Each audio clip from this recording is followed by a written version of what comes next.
Welcome back to another episode of the Deadass podcast. I'm your host, Bryzy, and today got an old mate of ours here, Cameron Nicholls, um, who's done a stint with us as a funeral director, currently a double EN, and I thought it'd be very appropriate to have him come in and share some of his stories and knowledge of the funeral industry and some of the experiences that he's dealt with and just some of his own personal stories and memories as well. So today is an episode of the Mourning show. So thanks for coming along, Cam. Thanks for having me. No, you're welcome, mate. So just to give people a bit of a background of where you come from, you originally started working with us back in, what year was that? 2010. 2010. Yeah. And was it through what got you into wanting to do the funeral stuff, mate? I was working as a personal carer at a nursing home for all those years. I started when I was a teenager. Yep. Seeing death and watching the funeral directors come and go, I was just curious what happened afterwards. So it was a bit of an intrigue. Yeah. You wanted to sort of see what happens after the fact, eh? Yeah, just very curious what happened after they left the nursing home. Yeah, and so essentially what you did was you did up a resume, come around, First drop of all, one. What happened? I just called the local funeral directors here and spoke to a lovely lady that spoke it up and talked about how great it was. Mentioned her husband, who's an embalmer, and how there's the possibility to go into embalming. So I thought, stuff it. I did up my resume and I come in and dropped it off. Yep. Didn't hear back for 2 months, so I come in again with another resume. So you're persistent. Yeah. And on my way over to the next funeral director, I got a call saying, "Oh, we got some after hours work if you want to come in and have an interview." Oh, cool. Well, actually, talking about that on a previous episode, we had someone message through to us and ask us, what the process was to try and get a foot in the door. And one of the first things that we said was just being persistent. Yeah. And that's the proof in the pudding right there. So you put the first one out, you didn't hear anything for 2 months, come back in, did it again. When you came in to drop the resume off, did you dress yourself up and all that sort of stuff? I tried to look nice and all the rest of it. And the second time around, apparently they lost the resume. Okay. This is your sister, I think. Was it? Yeah. I'm not sure if they lost it or not, or if they just threw it out the window. Oh, we do. We usually, I think we did keep a file there with all the resumes. Yeah. They're probably. You get a lot of pop-ins and... Yeah. Oh, well, long story short, though, you did get your foot in the door and you came in and... Yeah, started doing after hours for 6 months before... So did you come in full-time straight away or were you doing casual? No, I was just casual after hours for 6 months. I dropped down to being an activities officer at the nursing home I was at. Yeah, sure. So I was just Monday to Friday, 8 till 4:30, so I could do the after hours here. Yeah, okay. And so how long did you do that for? About 6 months? 6 months before I applied full-time. Full-time, and then you came on. Yeah. And when you were doing casual work, were you still doing funerals and stuff like that, or was it all just... Just all after hours transfers. All after hours. Yeah. So you would have done all the nursing homes, you would have done the Yeah. home transfers, the coroner's work as well. And how did you find all that stuff from the start? Was it like when you first did it? Was it like, yeah, I meant to do this? Like I knew, like you slipped into it straight away, or was it a bit of a culture shock? I felt really comfortable doing it. It was really an eye opener, but I felt really comfortable doing it. Yeah. Did you find it weird? Did you ever have to go back to the nursing home that you're working at? Yeah. Did you find that weird? Yeah. I'd go there at 3 o'clock in the morning, and then I'd be back there at 8 o'clock in the morning for work. That was a bit weird. Yeah. And then the awkward part, having to deal with the families that are there that know me as well. So. Well, that's what Colin mentioned the same thing on one of his episodes. He was talking about when he was doing the flower delivery that, he would go and deliver the flowers one day to the family that had lost a loved one, and then the next day he's going back as the funeral director to arrange the funeral. So even recently it happened when I was looking after this patient at the hospital, and once they passed away, they come and saw me at the office there. So it still just happened throughout my career, I guess. Well, that's it. And I guess it's just the benefits of being in a small town, I guess. Yeah. So, but no, like, so you've gone from working casual and then you join it full time. And what entailed in the full time work? Was it just, were you doing the funerals? You're doing mortuary work. You did everything, didn't you? Bit of everything, yeah. Yeah. Mainly, my first full-time day, I was at the crematorium. We had 4 funerals concurrently. So Was that your first my day? first day, yeah. How'd you find that? It was really good. The person I was working with, good old Sandy. Oh, yeah. Shout out to She, Sandy. she made out of how easy the job was because we were in air conditioning all day. So Yep. the reality is we're not always in air conditioning, but it was a good day. Especially summertime at a graveside, and you got your suit on, black suit, Yeah, in central Queensland weather. yeah. It can be quite hot, mate, eh? We had a few little times where we had those chilled scarves and we tried to Oh, put them yeah, under. yeah. That was hopeless. Did you ever have those vest things? Did you Oh, ever I try heard, that blue heard vest? about them, but Yeah, that was another a one of those. disaster. Yeah, it was Make another your one of those. suit all wet. Yeah, absolutely shit idea. Yeah. Essentially, it was like trying to wear like a cooler around your body without it making your suit wet, and it was just an absolute terrible idea. But out of all that, when you were working in the with all that side of stuff that you're working, what part did you enjoy the most? Oh, I enjoyed mostly the mortuary work. I just felt really comfortable doing mortuary work and just being in the mortuary and making people look their best, I think. Yeah, so just preparing the deceased for a funeral. We did go down in the previous episode of the morning show. We were discussing the basic runs of basic preparation for a deceased. Oh, yeah. So all that sort of stuff, you didn't mind doing all that. That was Yeah, no, it was good too. Yeah, and then you also assisted the old man in doing some embalming cases and all that sort of stuff as well. And you quite like that too, didn't you? Yeah, doing all the dirty work. Yeah, yeah, pretty much. Yep. So that he could come in and do the rest of it. Yeah. Yeah. And how long did you end up working with us for in the funeral side? On and off. So I was full time for 4 years before I left for the 2 years. Then I came back and I've been working since. So, but I've had 12 months off now. Yeah. Okay. So it's been, but yeah. So constantly back and forth. Yeah. But you're also studying there too, doing your EEN and something always pulls me back though, doesn't it? Yeah, it does. It's funny how the funeral industry does that to people.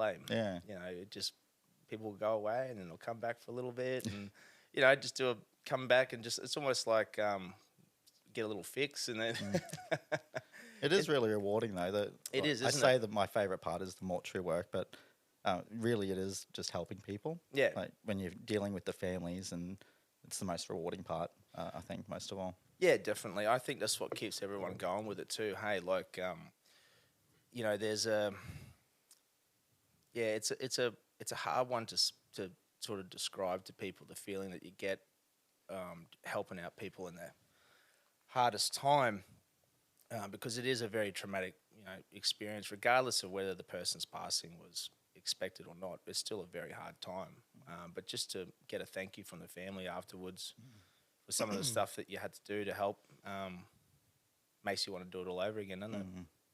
So is it the same sort of satisfaction that you get out of doing what you're doing now, or is it a totally different thing? It's a totally different, I think, because what I'm doing now, once I go home, it's kind of, that's it. You shut off.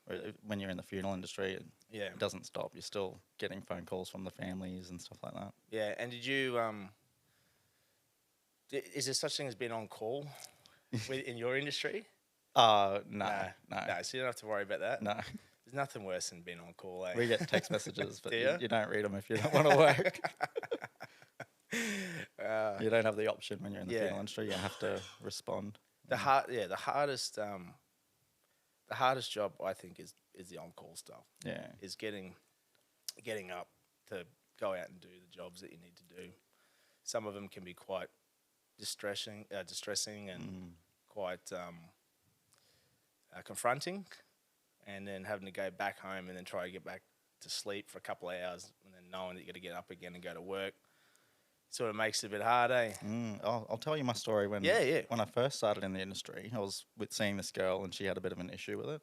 Sure. A lot of people are scared of death and all the rest of it. Because I was doing after hours, every time I went out, she would be up waiting for me to get home for me to tell her what happened. Yep. And she wouldn't be able to sleep after I returned home if I wouldn't have a shower. So that became an issue as well. Because if you're getting 3 or 4 transfers in a night, having to shower every time.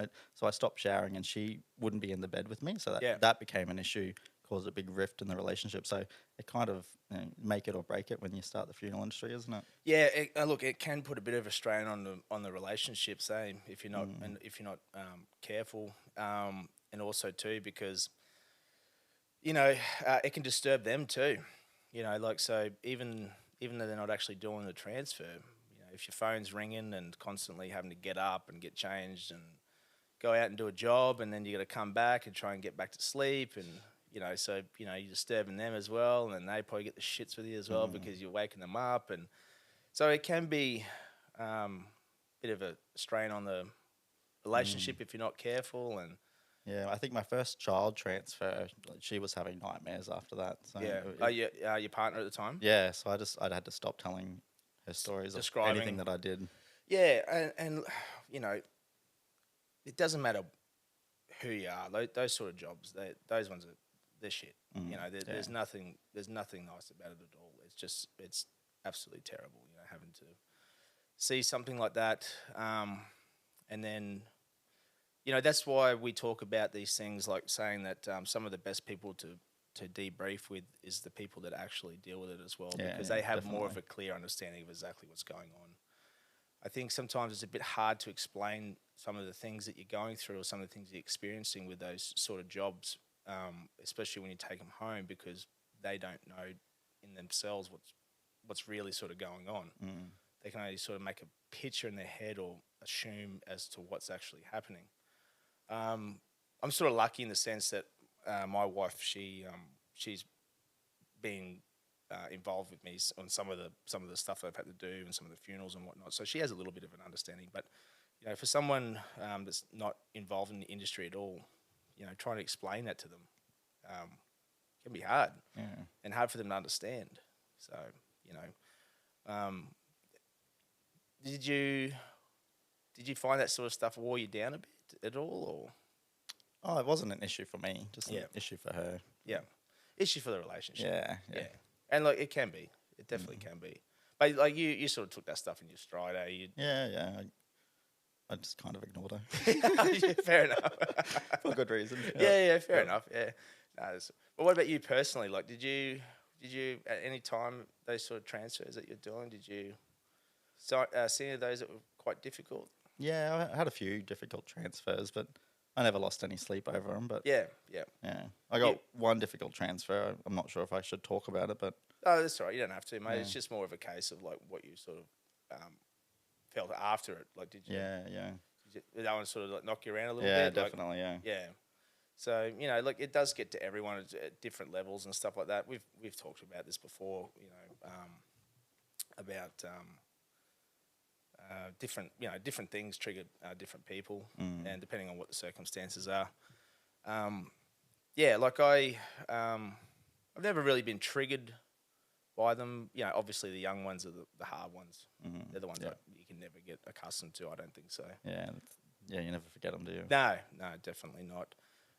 So you did a good stint in the funeral industry, but you always had that sort of passion for nursing, haven't you? Yeah, always, like even when you were working in the funeral industry, you'd always talk about it, or talk about the fact that you wanted to do this and do that, and go and do a bit of studying that, and then you actually like, you know what, fuck it, I'm going to do it, and you did. Yeah.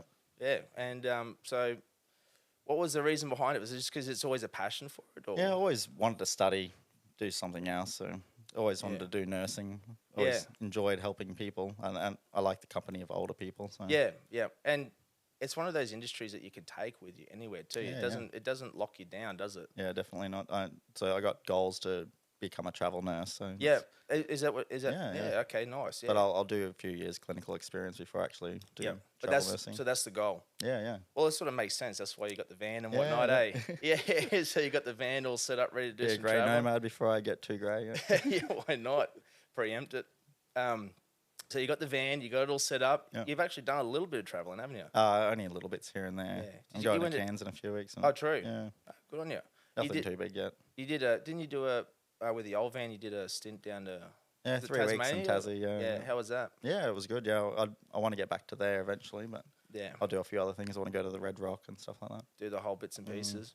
Now that you've got a new van too. Yeah. bit more reliable, I guess. Yeah, yeah. The other one caught on fire. Had to upgrade. Yeah. No, that's a cool setup too. So you go to Cairns in a couple of weeks. Yeah, yeah. Oh, that'd be good. And Just gonna do the bungee jumping and things like that. just any sort of set routine, or just gonna go with No, the flow? no. I got my nephew's birthday in Bowen, but then I'll just go through to Cairns for a night or Yeah. two. Oh, cool. So just a quick trip. Yeah, yeah. And do you have any anywhere else you're gonna go this year, mate?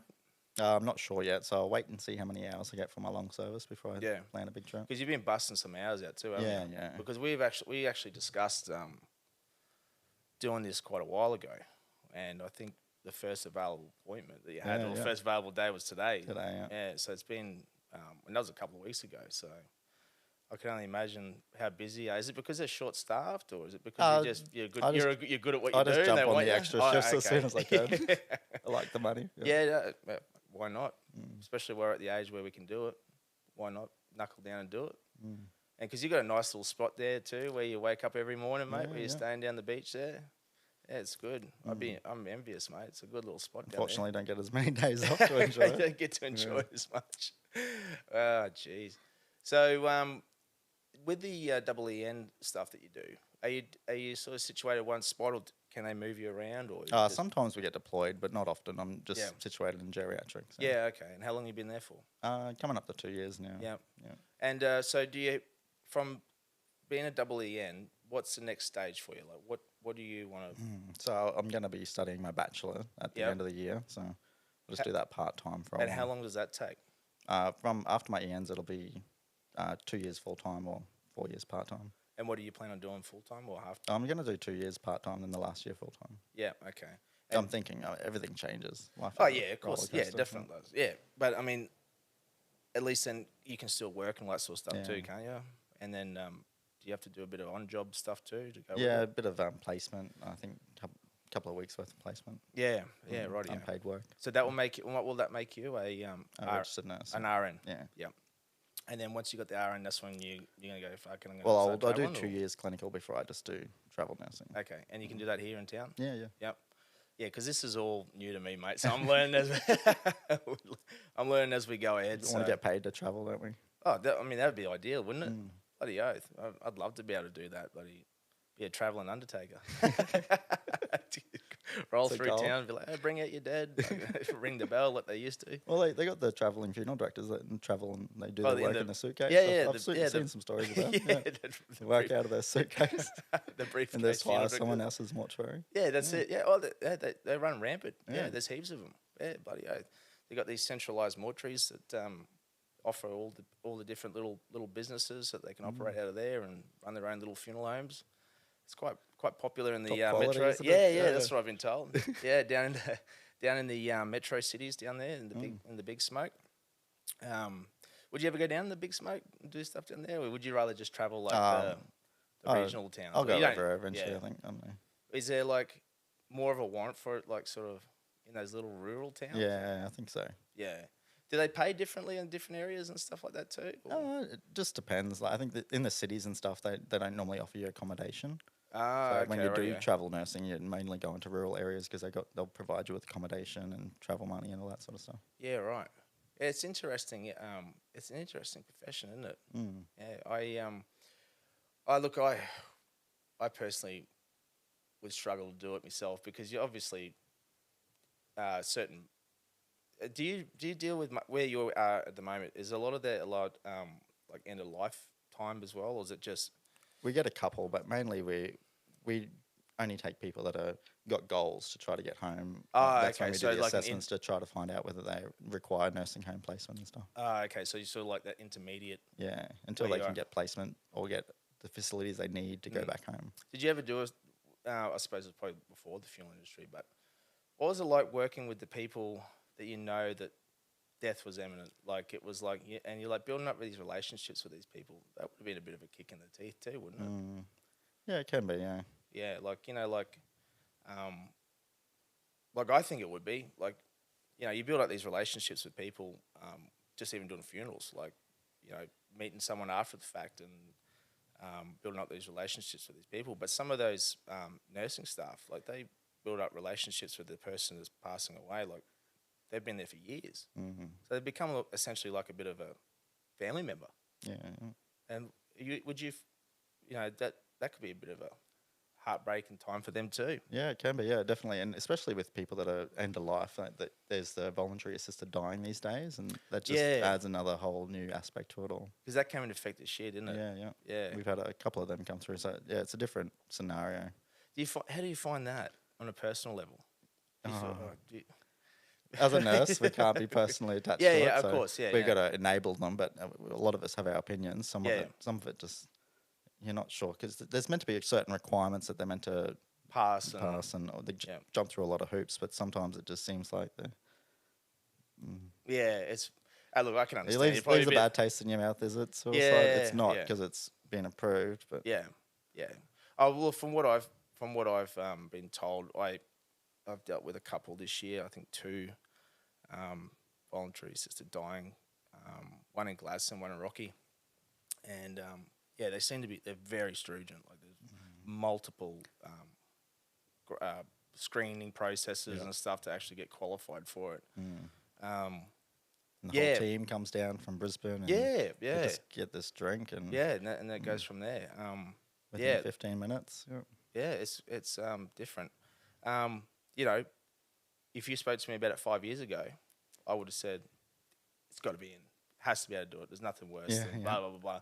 That's how we were all put out the survey through the Queensland Nurses Union, and I voted for it. Mm-hmm. And after seeing it a few times, I'm not so sure. But it's everyone's different. Some people really need it, so that's why it definitely needs to be available. Oh, definitely. Yeah, I'm not taking it away. And look, I think everyone has the right to be able to do that. If everyone has the right to choose that if they want, that's the own person's right to be able to do that.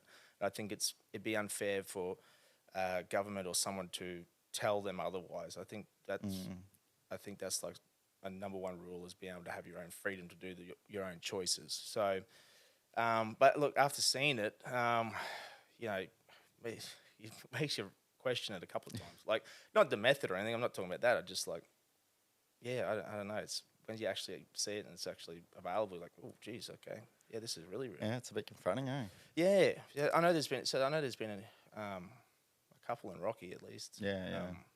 So, but that's a whole nother day and a whole nother episode in itself, isn't it? Yeah. I mean, like you could spend hours talking about that, on the positive sides of it, the negative sides of it. But how long's a piece of string? You could go on it forever. Well, I have heard some stories. One lady that went through it with her husband, she had no support afterwards. So you just got to make sure there's that support there. And I think that's the biggest thing afterwards, isn't it? Yeah. With anything, and also just a funeral in general, I find that everyone bands together when someone passes away, and they come to help the family in the time of need, and that's great, and that's fantastic. But what happens is, like, after the event, and everyone goes back to their daily lives and doing their normal bits and pieces and whatnot, that that person that's then essentially left behind, like everyone else has gone off and does back to normal, which is normal. Everyone goes back home. Yeah, but then they're stuck with the reality of it. Like when it's all happening initially, it's not real, and they're trying to work out what's going on. And then once everyone leaves and everyone's back to their normal routine, then you're stuck with the reality of what's actually happened. You're there in an empty house. Yeah, that's right. Yeah, and and the person's belongings are still there, and all the bits and pieces, and it can be quite dwelling on itself. And then I think it's important to make sure that there's those resources available for the people after that. Yeah, definitely. So that those people can get that care after the fact too, because unfortunately the world keeps turning, and if you're not there to turn with it, it's going to leave you behind. And that's the reality of it, unfortunately. So but we see that quite a lot, mate. And is there any of those experiences that you had in the funeral industry? Anything that you want to share with us, mate? Did you have any? Thanks, mate. You're welcome, mate. Anything in particular? Working in the industry, I started doing arrangements and stuff. Oh, that's right, you did too. Yeah. And I remember I arranged one of my good friend. I was her graduation day, and when her mother passed away, I jumped in and I did the arrangement. And after that, every time I saw her, she would just break down crying. Yeah. So I struggled with that for a while, having to become that friend. Yeah. Because it kind of lost our friendship a bit, and all Yeah. of a sudden I was this person that reminded her of her mother's passing. Yeah.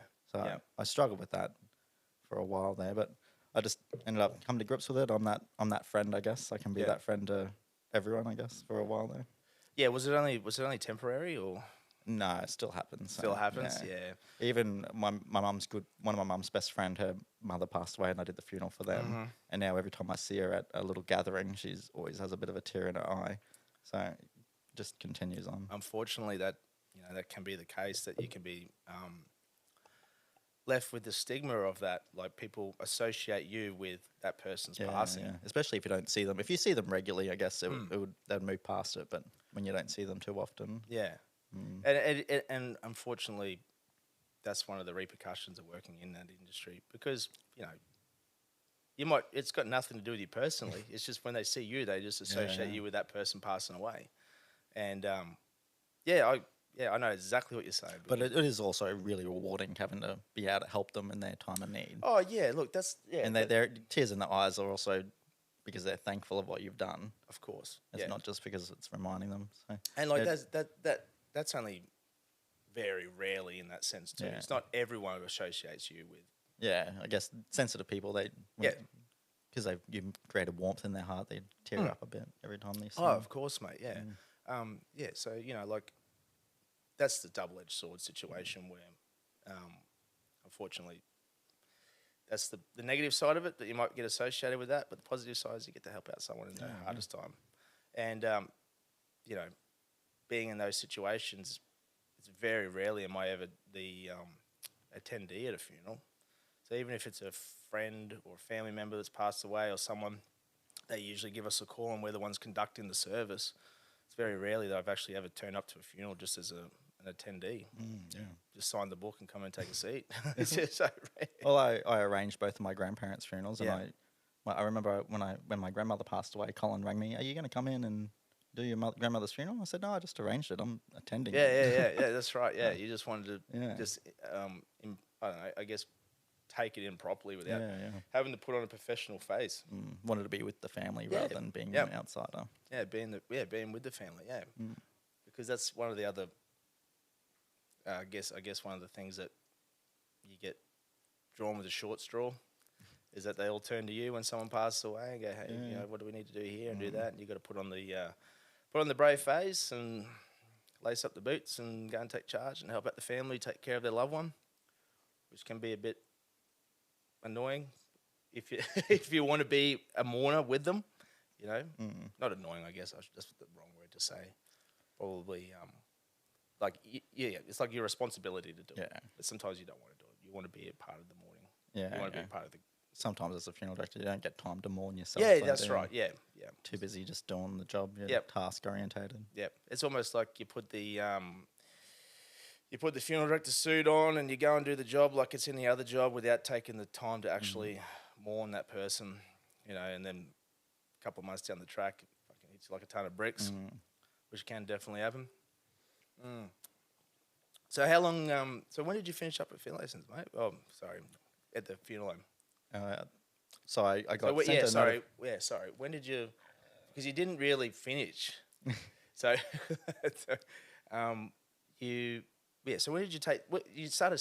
Didn't you pull back and go do studying? I was just doing casual. I think every month for 4 days I would go do my whatever you call it at the university. Yeah. So I was still here during my whole study, and then as soon as I finished my study, I got my position at the hospital. Yeah. And after that, I waited for them to offer me full time, and that's when I stood back from here when they offered me full time. Got sent a notification on Snapchat the other day of the memory. It was 12 months ago last week. Or Really? something, yeah. Oh wow. Yeah, because you were doing casual for ages too afterwards, weren't you? Yeah. I actually had a question get sent through to us on Instagram, and it was from a friend of ours, from a friend of mine, Boydie. From Boydie, shout out to him. He asked, what is the general sort of like? I'm sort of paraphrasing what he said, but he said, what's sort of like the reaction you get from people when, one, you say that you've worked in the funeral industry, or you say that you're currently working in the industry, and, and what is the general sort of like reaction you get from people when, one, you say that you've worked in the funeral industry, or you say that you're currently working in the funeral industry, and, what is the general sort of like reaction you get from people when, one, you say that you've worked in the funeral industry, or you say that you're currently working in the what was that like for a topic of conversation? Oh, yeah. And then like also too like you mentioned something about how did I what did my wife say when I first met her, and I told her that it was that I was a funeral director. So what was your when you said to people that you're a funeral director, what was the general reaction? Well, normally people are intrigued, eyes Yep. light up, and they're full of questions. And I guess and I always tell them that's why I started in the funeral industry, Yep. because I had so many questions. I was so curious. Yep. Now I've got all the answers, so I'm not that intrigued anymore. You're over it. But I remember I was out partying one night. I was hitting it and dancing with this girl, getting close, and she whispered in my ear, what do you do for work?" And I told her I'm a funeral director, and her eyes just lit up, and Really? she ran. Really? She ran away? Ran. Never experienced that in my life. True. And I was kind of caught up about it, and I kept on seeing her again throughout the night. And every time she saw me, she'd look the other way and run again. So some people are really scared of death. Yeah. But Yeah, well, it was funny because that was what sort of struck up the conversation with the missus and I.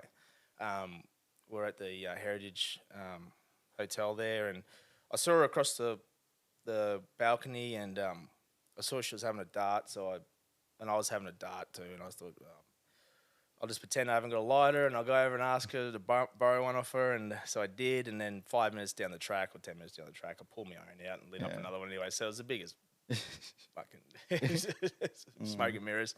But that's what the conversation sparked up, was because she asked me what I did for a job, and I said I was a funeral director, and she found that quite intriguing. So that's what got me across the line to start with. I've had a few friends really intrigued, and I've always offered them, if they're really intrigued, I'll come in and show them around the place. Which has been really good, but other people wouldn't have a bar of it. Yeah. I remember, I think I broke up with one of my partners at the time, and I was putting some stuff in the units out here, and I got my brother to help me, and while he was here, I said, I'll bring you in and I'll show you the cremator. Yep. And he come in and he goes, what the hell is this? What the fuck? What the fuck is this? I said, it's a cremator. He goes, I don't know what a fucking cremator is. I don't want to be around this shit. And he fucking took off outside. We were all bitter at me. I thought he'd be interested, but no, doesn't want a bar of it. True. But the other brother, he's cool, but that one just. Majority of the people usually have a little bit of a morbid. Like we've quite often taken people through just as a like a group, showed them, just open people's eyes to it, like just give them a bit of an understanding of how the process works, because what happens is a lot of these people don't understand what goes on, so they get these assumptions of what's happening, and next thing you know, you got all these fucking stories that are complete and utter bullshit. So, do they sit up in the mortuary? All the time, mate. All the time. We have chats with them. So so you go through, you give them a bit of a rundown of how the whole process works, and it just sort of gives people a bit of knowledge of what to, and then hopefully they share those stories with other people, the experience that they went through, so they can see it, and it maybe squash some of those generalized assumptions that the community makes. So, well, you always get the question, what do you do? What do you do there? And because it's a small little family-run business, you do a bit of everything. Yeah. What does that entail? Where do you begin, really? Yeah, that's exactly right. So, so it's good to have, but it also too, like, it's good to know that at any time, like, we can be open and honest with those families and show them, hey, look, this is exactly what we do. This is how your loved one's treated. This is how your loved one's cared for. With utmost respect and dignity. So it's good to have an open door policy in that sense, because there's no secrets or anything like that. Yeah. I really like that sign that they got up in the mortuary saying, what does it say? Something about once you come through these doors or something like. The loved ones entrusted into the care and all the rest of it. And treat the deceased person as if the family are present or something like that. Yeah. Which is true to the fact. I first saw that when I first came here, and that's what I wanted to see. It's good. And it is true to the fact. That's why I wanted to see the funeral industry, to make sure that respect was followed through. And well, it's good, and it's good to have that proof in the pudding. Someone that can confirm that, hey, this is the processes that go. This is what's expected and whatnot. So, do you think, even though that you're going down the path that you're going, do you think you'll ever step back foot in the funeral industry, mate? Yeah, I got the feeling too, but Yeah. Something to think about. Yeah, I mean, it's always something to fall back on, isn't it? Like you could always, break up your. Maybe in my retirement, eh? Yeah, that's it. When you want to do something to kill a Yeah. bit of time, eh? Well, I hear travel nurses only work 9 months of the year. The other True. 3 months, they're just doing Spending what they a want. bit of traveling. Yeah. That's unreal. Jeez Louise. No, look, I don't mind. I don't mind doing. I don't mind doing the coroner stuff for a bit of, for my own personal intrigue, because you always come across something different. That's what I loved about it, having that. Yeah. And dealing with the police, getting to know them all. Yeah, getting a first-hand account of what's going on. Then you compare it to what you see on the news, which is normally that's right. totally off. Different. Yeah. So we get the first-hand access to do retrievals from, it could be car accidents, could be suicides, murders, it could be anything like that sort of stuff. Fires, incinerations, whatever. We get to aid in helping with the police and the fireys and stuff like that. So it's a bit of a privilege to be able to do that sort of stuff. But it's also quite intriguing as well, isn't it? It sort of keeps you on your toes. You would have been over heaps of those over the years. Yeah, I've seen a few. Yeah. Yeah, well, we've had the contract there for quite some time, so you get to see those over the years, and you never get used to it. Like, it's always something new, something different. That's what keeps it interesting, though. Well, it does. Yeah, definitely. And these days too, with the funeral side of things, it seems to be more like people are more wanting to step outside the realm of what would be a traditional funeral.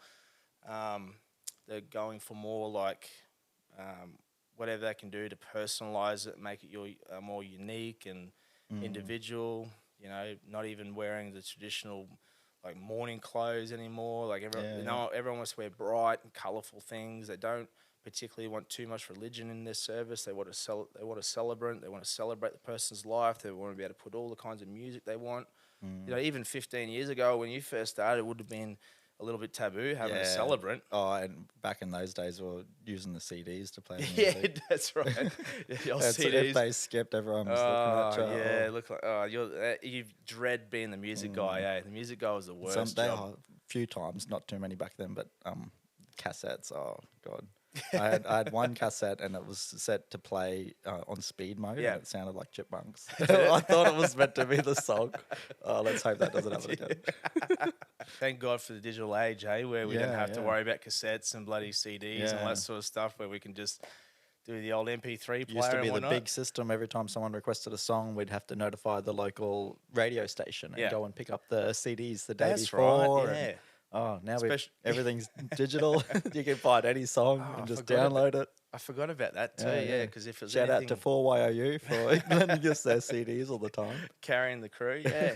I forgot about that actually, having to ring them and ask them if they had particular songs. The majority of the time they didn't charge for it, they just lend them to us and give them back. Yeah, so that was good of them, wasn't it?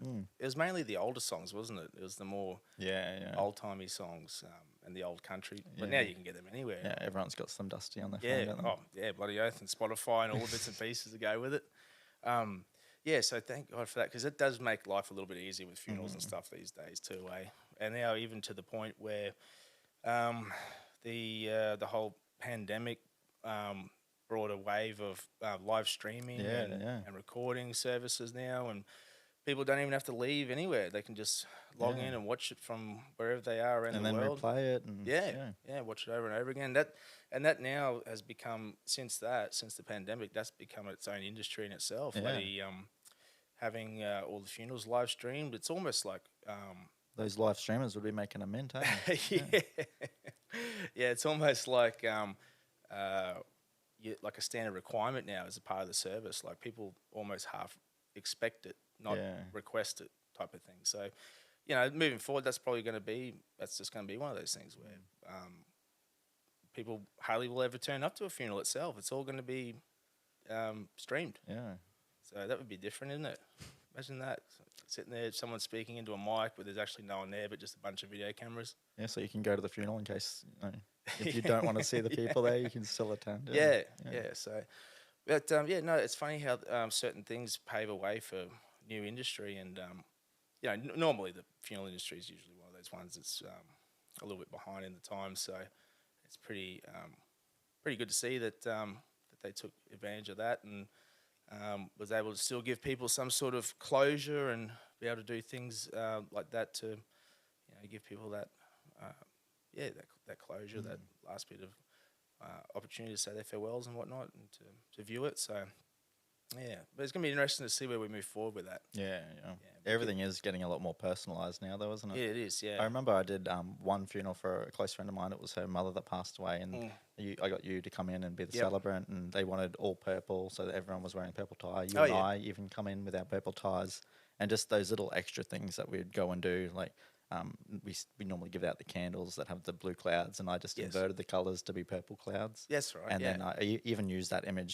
She gave us the PowerPoint presentation, but I used the picture with the purple clouds as the background, as the backdrop on the PowerPoint, and just all those little extra things all add up. And she was just over the moon for that service we did. And they're the things that the family remember too. Yeah. There's little steps that you do. Things that they don't ask for, but you just go and do. Yeah, and then you just like surprise them on the day, and you become a part of the service itself. And families appreciate that sort of stuff too. And like I've got a closet full of different colour ties for different situations. Over the years, you pick up a couple. So but that's all a part of that sort of personalising and trying to get the best out of it for the family. So no, it's it also too, like a growing trend seems to be no service at all. Just direct cremation. Save that money for the bar tab at the wake. And people love that idea. All that, that was always a growing sort of thing anyway, a little bit, but then COVID really kicked it in, especially when they put the restrictions on people attending and whatnot, that people just sort of like, we'll just have a cremation take place, and then when the time comes, we'll all gather together and do a celebration at a pub or go down the beach or do something like that. Well, during COVID, there was a few times that people were just getting us to hold them off, and that's right. We do partial embalms and stuff, trying to preserve them for the possible time that. That's right. Well, a lot of them got delayed by 2 weeks because it was that 2-week lockdown period. And 10 people allowed at each funeral, and then you just have hundreds of people in the car park. That's right. And because they weren't allowed at the funeral. Yeah, they weren't allowed up in the chapel, but they were allowed to sit 10 metres away. Up. 10 metres away in the car park. Yeah, that's right. And then like, I remember certain people saying, "Are you going to police this?" I'm like, "How? What are we going to do?" Do you see our badge? It says funeral director, not law enforcement. There's nothing I can do about it. Oh, jeez. It's funny how those things do, what comes about of those, and some of the things that they applied to seem to be, at the time when you see it, looks a bit ridiculous, but it was all for a good cause in the end. Look, that's exactly right. Yeah, people still need to be with their family when someone passes away. Yeah, that's it. Were you involved in much of that sort of in the restriction stuff? Yeah. Because it really did change everything, didn't it? Yeah, changing the whole way that we did everything, not just I was the working funeral. both jobs because I was doing days here. I was finishing at 2, then starting the hospital at 2:30 most days, and both jobs are essential worker. So Yeah. Did they class funeral directors as essential workers? Yeah, they we did. who else was going to pick them up? Yeah. I know. I just thought I'd ask. I never really asked that question actually. Yeah, we were essential workers. Yeah, right. Everyone else was in lockdown in their houses, and funeral directors were running the streets. Yeah, it's funny that, isn't it? Any particular funerals come to mind for yourself? Any services that you remember that really struck a chord with you? Not too many, but it's hard to point out. I remember there was one funeral we did. It was just a private service that we had in our chapel, but I did the preparation of the person. And I was doing this boot camp out at Zilsey, and I was going there 5 days a week for a couple of weeks there, and I made mates with this guy out there. And the question came up, "Oh, what do you do for a living?" And I told him, and he asked me where I work, and he goes, "Oh, you would have done my mother's funeral a few weeks ago." Oh, really? And when he said the name, I remembered. I did the preparation, but it was a private service, so no funeral directors were over there. But he was just asking me, how did you make her look better than what she did when she was alive? Oh, really? And that was really rewarding. Yeah, definitely. But it was a good conversation. A positive one. Yeah. So that's one that you remember, eh? Yeah. Yeah, because over the years you're doing it, mate, you would have done hundreds and hundreds of funerals. Did you ever travel much? Did you do much traveling in the? Yeah, a bit of travelling. Jericho, I went to Dolby and a few other places. Yeah, Yeah. a few overnighters. Did you like those? Yeah, well, when I first started here, when we had the contract, we Yep. were actually, whenever the forensic pathologist went on holidays, we'd be transporting them to the That's- John Tong Centre in that's Brisbane. right. So I did a lot of overnighters in Brisbane. I liked, that's what probably gave me the thrill to travel in the Oh, car really? and all the rest of it, and just travelling, having a little party in the car on your own with someone in the back. Yeah, it was good. Yeah, and yeah, well, see, I don't mind doing that Yeah, driving myself as well, because it's quite often that there's transfers that we go do from like a couple of hours away. Yeah, You know, Gladstone, Emerald, Bundaberg, Mackay. You know, all these sort of little day tripper ones.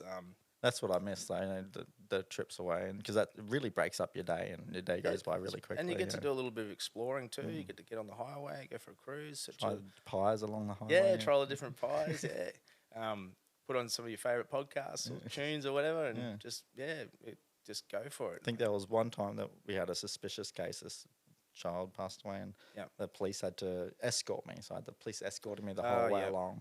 And I asked her straight up. I didn't want to sit on 100 the whole way. I asked her straight up, "Can we go 105?" She says, "Yeah, no problem." So 105 the whole way. That's good. That would have been a little bit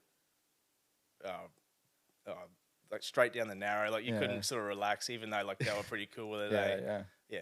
No, that. But nowadays they actually outsource all that stuff. It's actually we got specialized transfer companies that's purely what they do. Which is better for us as well, because it left us in a bit of a pickle having one staff member go away for 2 nights and all the rest of it. Yeah, definitely. Because then once you got there, you'd have to wait. Sometimes you would wait, or the ones that you're waiting to be picked up weren't ready for a release, and it was always something happening. Yeah. And it left them a short-staffed here. Yeah, definitely. And then they come back, and we weren't getting paid much for it. Yeah, and then there's a possibility you have to go back down again. Yeah, it was a bit of a turmoil situation there, but I'm glad we don't have to worry about that stuff anymore, because little, and also wear and tear on the cars and all that sort of stuff. There's only when old mate went on holidays. It was probably a couple of weeks every year, wasn't it? Yeah. No, it was rare. Yeah, but that's what they do now. So any suspicious cases now, any reportable deaths, deceased persons transported to Brisbane to the John Tong Centre, where they do what they need to do, and then bring them back to the place that they were originally lodged at from the hospital. That's the standard protocol now. Unfortunately, it does put a delay in funerals and whatnot, but it seems to be the only sort of option that they have available at the moment. Because they were bringing the specialist in, weren't they? Yeah, they were. They were flying them up once a week. Just before COVID, then because of COVID, they stopped doing it. Yeah. And they've just kept going without it, haven't they? Yeah, that's right. So, but that's pretty much the whole basis of that side of the coroner's thing, where we're at now. So, mate, it's been an absolute pleasure having you come in and share some of your stories, mate. It's good to get some people that I've shared some of my working career with, to enlighten some of the people that are listening on some of the things that we've done over the years with the funeral side of things. But and also too, like, it's funny how that they transition into other careers that still cross paths with the funeral home. So, you know, for yourself now, like you originally started out, transitioned into the funeral home, transitioned back into nursing. So, mate, thanks again. We will definitely have you on again soon.